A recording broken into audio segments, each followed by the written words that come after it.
This video, the third and last in our series on 19th century China, will focus on the final collapse of the Qing dynasty. As you recall, the 19th century had not treated China kindly. They suffered humiliating defeats in 2 wars at the hands of the British and the French. Opium addiction was rampant, and the Taiping Rebellion nearly toppled the government in the 1850s. The Qing dynasty controlled less and less territory within China, and the various armies increasingly became loyal to local leaders and not to the central government. This was the context of the Boxer Rebellion, which broke out across China in the 1890s and culminated in 1900. A quick note about the images that you'll see.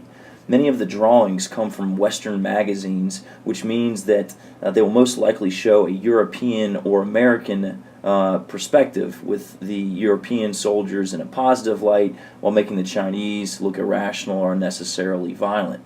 As with any primary source, we need to be skeptical about the origin of these images.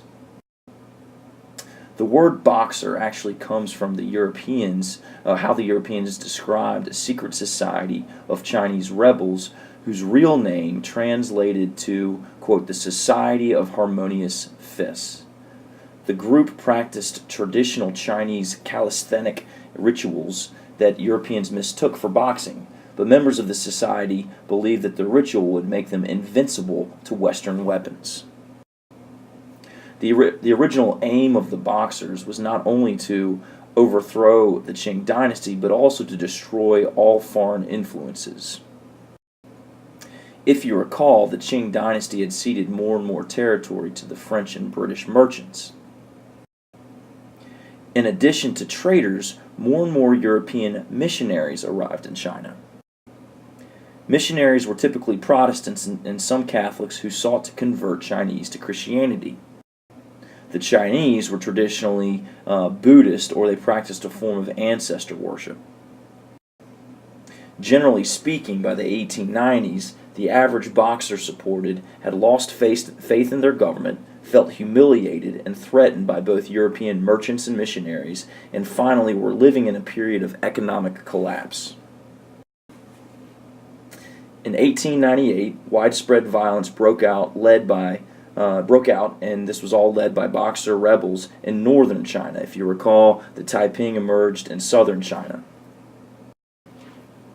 But instead of opposing the rebels, local Qing officials decided to adopt the Boxer cause as their own, and they actually encouraged the attacks on Europeans. The easiest targets for the Boxers were European missionaries and the Chinese Christians who supported them. Churches were burnt, homes were attacked, men, women, and children were slaughtered.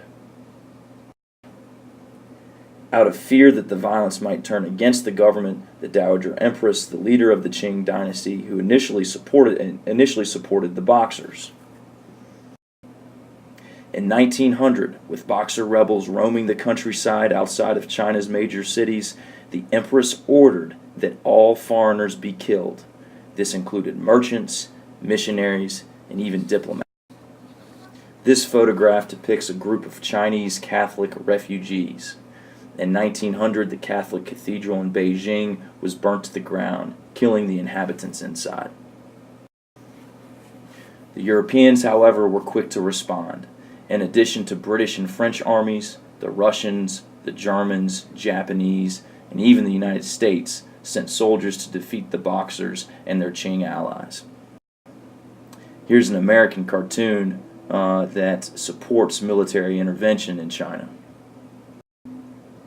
By August 1900, the coalition of soldiers captured Beijing and relieved Europeans who were holding out against the Chinese for over a month. The Empress and her government fled the capital. And a year later, this Qing government signed an agreement with the coalition forces. They agreed to pay reparations. They ceded even more territory to quote-unquote spheres of influence. This time, Russia, Japan, Germany, and the United States all controlled access to different parts of China for trade. Within these areas, the foreigners practically controlled all of China. The metaphorical Chinese pie was being divided up. After yet another defeat at the hands of the foreigners, the once proud Qing dynasty lost control of China. Their soldiers mutinied, the government of local provinces were no longer loyal to the empress, and the Empress Dowager and her successor, who was just a small child, they were confined increasingly inside the walls of the Forbidden City.